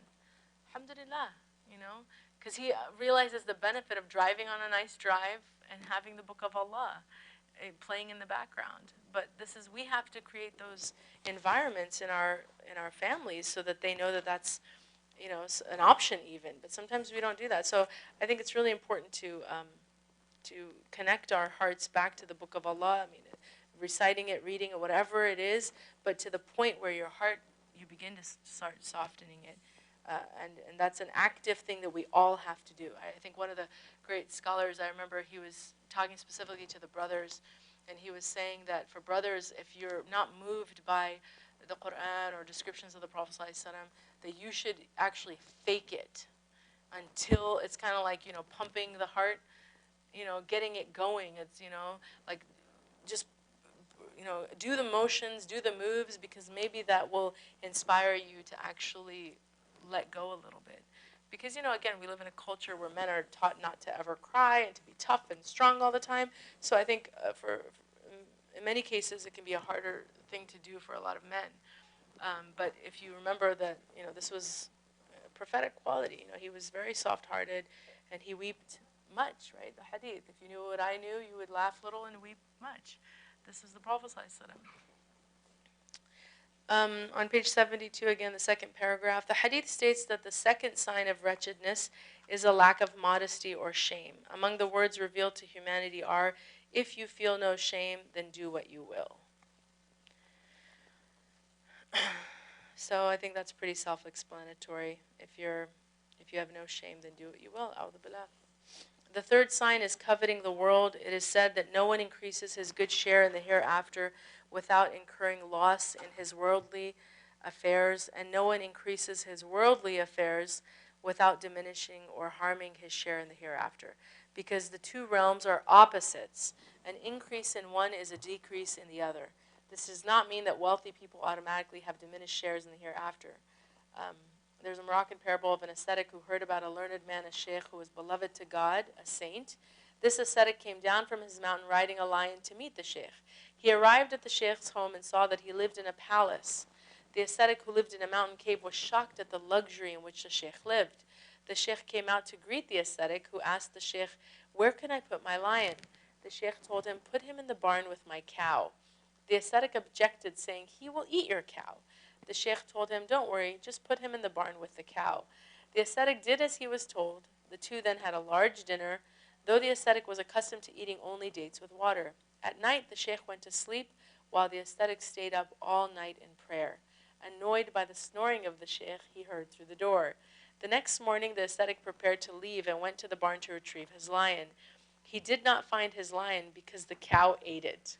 He then said to the sheikh, "Where's my lion?" The sheikh told him, "Your lion is just like you. It is all outward. You thought my cow was a harmless cow, but she was a lion inside." Outward appearances can fool people. I thought that was a cute story, right? So again, just not coveting the world, right? Because this is all what it is. If you're, it's one of the signs of wretchedness, right? Is not really realizing the value of things in this world for what they are, and seeing, or your good deeds and how they will benefit you in the next world. You're not seeing that clearly. The last sign of wretchedness is having extended hopes, right, which we have discussed. Then the Egyptian scholar, okay. So let's see, there's so many amazing gems here. Popular saying, "Different world as if you will live forever." So on the last, on page 74, the Prophet ﷺ said, "Act for your world as if you will live forever, and act for your hereafter as if you are going to die tomorrow." So that's really the formula, right? If you, this is the balance. This is the way to have balance. We're here in the dunya, we should, toil away, do whatever our obligations are, fill our responsibilities, have goals, have ambition. It's very important as Muslims that we have that. We're in the dunya for a reason. But when it comes to your hereafter, you have to live as though you're going to die tomorrow. Because that awareness of, I have to be on it with my ibadah, with my responsibilities to God, with my relationships, will improve, as I said, the quality of your life, but it protects your akhirah. Otherwise, if you're just focused on your dunya and acquiring wealth and status and all the other stuff that the dunya offers, you're going to neglect your akhirah. And that's exactly what false hope does. It tells you, you have all the time in the world to do that part, just focus on this right now. Whereas if you actually changed it and said, no, I don't have any guarantees, I need to be focused on my my dunya in one respect, but more importantly, my ibadah, because that's going to protect my akhirah. It just gives you a higher quality of life. So that's the formula right there, how to have balance, right? Yes? Just to kind of point out, because I was confused about this too, the book actually says that this is falsely attributed as a hadith. It's not. This one? Yeah, if you look at the bottom of the last page, Yes. it says a popular saying. Oh, thank you. Okay. I've always thought this was a hadith Yes. as well, and this book kind of corrected me as well. No, Jazakallah khair. Thank you. Actually, I should have read that, the first part of the paragraph. Okay, so it was a popular saying. Very good. So it's not a hadith. And it doesn't say who it's sourced from, huh? Okay, khair, mashallah. Thank you for pointing that out. So it's not a hadith, but it's attributed as a hadith, but it's still, the message is still good, which is why it's mentioned, right? Sometimes, the Arabs or people in history might, again, conflate something as a hadith when it's just a saying, but scholars will still mention it for that reason, because there's wisdom to it. So thank you. I just started the paragraph here, but jazakallah khairan. But again, the point of it is still rings true, right? So, and then on page 74, at the bottom, it says, although extended hope can harden hearts, Imam Maulud says there are exceptions, like the one who's engaged in preparing for tomorrow or writing works. One is not blameworthy for dedicating years of work for a single end product, like a scholarly work for which many people benefit. It is one of the highest things a person can do. It is, in fact, a form of perpetual charity, sadaqah jariyah, whose reward accrues in favor of its progenitor, even after he or she has died. In cases like this, one is not censored for desiring a long life because one seeks to strive in ways that serve God, his religion, and humanity. So again, you can have extended hope when you're doing good works, but clearly your priorities, for someone like that, their priorities are clear. They're doing it for the sake of Allah. It's not a matter of, neglecting obligations to Allah for pursuit of worldly gain. He's doing it for the sake of Allah. So that's in that case is an exception.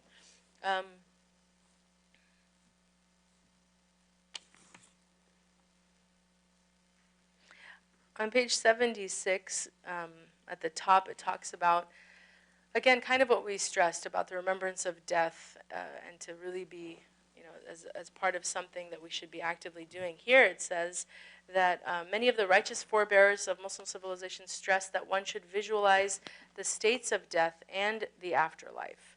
Their bodies being washed and prepared for burial, being lowered into the grave, having soil cover them, being questioned by the angels, climbing out of the grave on the day of resurrection, and being called to stand in judgment before God the Exalted. In fact, some of them actually place themselves in an open grave to feel with greater intensity what awaits them. This may seem like a morbid exercise, but it is effective training that adds spring to one's life and enthusiasm to work for the hereafter, its peace and bliss. Spiritual masters have long said that if a person is struggling with his appetites, this exercise is a good way of controlling them. Reflecting on death brings sobriety to one's states. And that's really the cure for this disease of the heart. It's just a constant remembrance of death.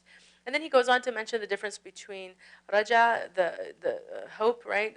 Inherent hope in the Arabic word raja, and the hope implied by tatwil al-amal. The Quran praises one who hopes for God and meeting him in the hereafter.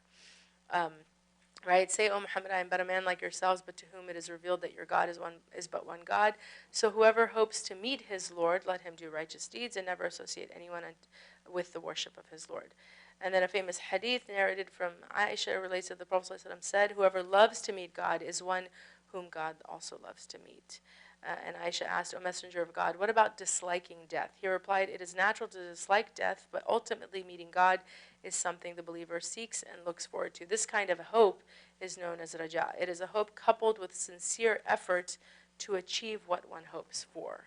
So that's different than just having false hope. There's so much here, mashallah.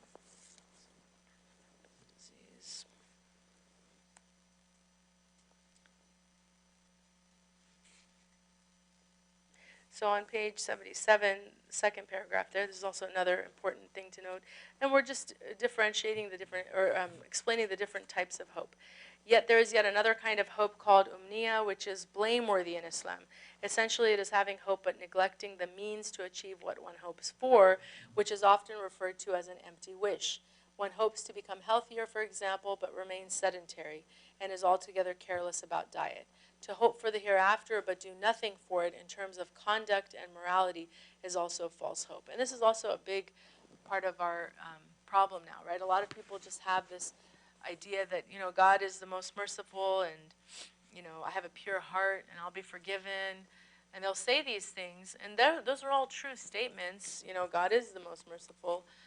But to not put in any effort whatsoever and then expect all of these results is sense, it's part of this. It's that you haven't put in any effort. We need to work towards that. If we have that hope that God will forgive us, then we should be striving to do that which pleases Him. But if we're not, and we're actually, doing the opposite, then we clearly have this particular hope.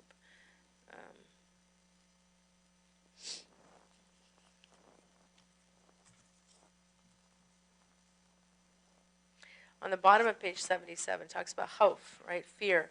Fear treats or prevents two maladies, moral complacency and self-righteousness. Having a good measure of fear is necessary to stay on the path. But when one reaches his or her deathbed, one should have absolute hope in God and have certainty that God will offer forgiveness and allow him or her entrance into paradise. This is having a good opinion of our Lord. The Prophet ﷺ warned that no one should die except with a good opinion about God. So that's a really good, again, approach to have in life, is that all throughout life, fear should hang above us. That's what taqwa is, right? It's this awareness of death, awareness that, that we could be punished, that we could, a'udhu billah, lose iman, lose our blessings, that there's imminent, sense of, or there's this insecurity that we have constantly. That's where the fear is based. But then right up until that point where, we become aware of our death, if we have that, that's a blessing, because some people don't have that. They're just taken, suddenly, maut al-fujat, right? That's a sign of the end of time, that people are just taken without an opportunity to even reflect on their life or to make amends or to, have some sort of, hope in God. They don't have that because it's just boom, something will happen suddenly. So if we are given that blessing of having time to really think, that we're not in a state of panic and fear, but rather in hope. So it's like all throughout your life, taqwa, fear, but then at that stage, hope. And we should have that, promote that when we visit, for example, people who are sick. If they're in the final stages of their life and they're still lucid and able to communicate, we should talk about that. Like, inshallah, you're going to be with your Lord. You just remind them of all the beautiful things that are coming ahead for them with conviction, with yaqeen, with certainty, instead of, letting them panic and freak out. And hopefully, inshallah, they've gone through enough of a process where they're not in that heightened state. But some people are very afraid. They can have a lot of anxiety. And our job to visit them should be to remove that as best as we can, with loving words, with hopeful words, with with conviction and strength.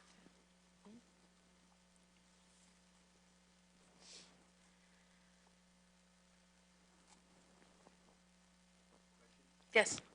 Are there any compilations you would for these situations? There's certain hadith about whoever says la ilaha illallah will enter Jannah. Probably good for all people to hear, not for us.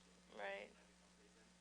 Or Allah loves his servants more than what Allah says, children, right? Those kind of hadith. Is there a comparison of sorts just to get people who want to end up there? That's a good question. Off the top of my head, I don't know if there's a specific text for that. The one book that comes to mind whenever because I've done grief counseling, I've visited people. One of the books that I like to take, or just to comment, is The Lives of Man. I think it's a great book because it just gives you a kind of comprehensive view of all the stages of the soul, and really good description, about what happens to the soul in different points, from the primordial realm to the womb to the dunya to the barzakh to the akhirah. So I like the way that it's just laid out for you, and it gives a lot of clarity. There's questions that are answered. It's I think a really ideal text if you're ever having to again visit with someone. It might be something beneficial to read from. But does anyone else have any recommendations that you may have used or know of? I can check on that if you want. Maybe there's more text I can come, inshallah. Okay? Jazakallah khairan.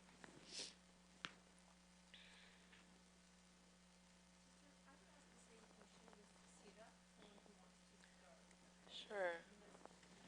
Yeah. I've always been the teachers that I've worked with.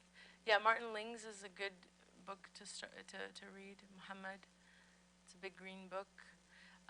But in addition, and his is kind of like a summary of his life, but I really love, the Shama'il is a very beautiful book to know about the features of the Prophet and how he looked. The whole book is pretty much about that. But then Qadi Iyad also has a book called Ash-Shifa that goes into some of his features, his mannerisms, the way he interacted with people. But it's all hadith. So I like to rely on those three texts primarily when I'm looking at seerah.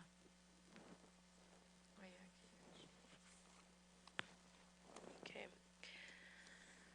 Alhamdulillah. So there's, again, so much content in here, but I think we understand, right, that false hopes, what it basically comes down to is anything that prevents you from acting in the now and gives you a sense of false security and delusion that you have all the time in the world, and when you don't, it's a reflection of this disease of the heart. And the remedy of that is the remembrance of death, and to take to have that balance of working towards your dunya, having obligations or fulfilling your obligations, having goals, having ambition, but when it comes to your akhirah, taking it very seriously and having that awareness that death is imminent at all times for every single person, and that nobody has any guarantee about whether or not they'll see the night during the day or the day during the night. So that's how much awareness of death we should have. We're not even talking about tomorrow, right? We're talking about the same day.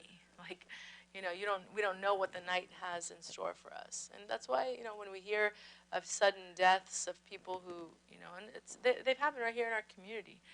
Tragic deaths where someone was just going out for, visiting someone, going home late at night, or making a stop here, and then boom, something happens. Usually car accidents, or they were shot, or whatever. This happens all the time in our community. But it's to make us, those of us who are a witness to those things, to remind us that don't get too comfortable, right? Okay, so let me see how much time we have left. Oh, we're right on time. Okay, so we stopped at negative thoughts. You know what? Are there any questions? Actually, yeah, the rest are pretty short. Okay, we can stop here. Are there any questions? Let me see, where are we? So we stopped at, we did today 1, 2, 3, 4. We only did 4. Okay. So just to, for next week, unfortunately the flyer that was posted doesn't have the accurate dates of times off. I actually will not be here next week. I have a prior commitment. So there's no class next week, but we'll have class the following week and likely add one more in March. Okay, so the 29th will resume, and then after that we'll do another, the following one in March. Okay, inshallah. So to everybody here, I just want to say thank you. I will have to step out. I'm starting to cry. So this class came at a time when I was diagnosed with cancer. I just want everyone to know, please pursue this for me. And I ask for your dua. And to leave on false hope. On paper, I'm the healthiest person. My family history, subhanallah. I had this. I was active. I ran last year 21-mile books. So like I took care of myself, right? But I had false hope, and I was suffering these other diseases, but wasn't aware. And I praise Allah for giving me this diagnosis, because now I have this opportunity. I'm not being shocked with death, unaware. And inshallah, I will receive His mercy. Allah will heal me, inshallah. Ameen, ameen. All that belief. But I believe this is not just a test and turmoil, but it's come back to me. SubhanAllah. You It's were beautiful. busy, you left. And these other you were busy with whatever. And so just thank you. Thank you. So much for having me. Alhamdulillah. Jazakallah khair. Thank you for sharing. May Allah subhanahu wa ta'ala give you complete and total shifa. I want to see you returning for next classes that we do with that beautiful smile that you have and your presence. And I have full conviction that you will. Inshallah, we all have to make dua for her, okay? Inshallah, please make dua for her. When is your procedure? Inshallah, the 24th. Yes, please make dua for our sister. Would you mind if I ask people who are watching the recording to make dua for you by name? Okay, thank you. Thank you. Anybody who's watching, please keep our sister Leah in your dua. She has a very big procedure coming up on the 24th of this month. And we ask Allah subhanahu wa ta'ala to heal her body, to give her every single cell in her body shifa, and to restore her health to better than what it was before, and to bring her back, inshallah, to our community vibrant and ready to take on more classes and be with us, inshallah, because we really appreciate her presence. Jazakallah khairan. Thank you. Ameen. Thank you. Thank you all for being here, inshallah. Again, any questions you have, I'll be here not next week, but the week after. But if you need to communicate with me, I realize I should have done this. I apologize. We had a board, I think, in the first class with my email address, but I can give those to you because I know some people usually have questions. I'll give you my email, and please feel free to email, inshallah. I'll respond. It's events, events, .hosai, my first name, HOSAI, @gmail.com.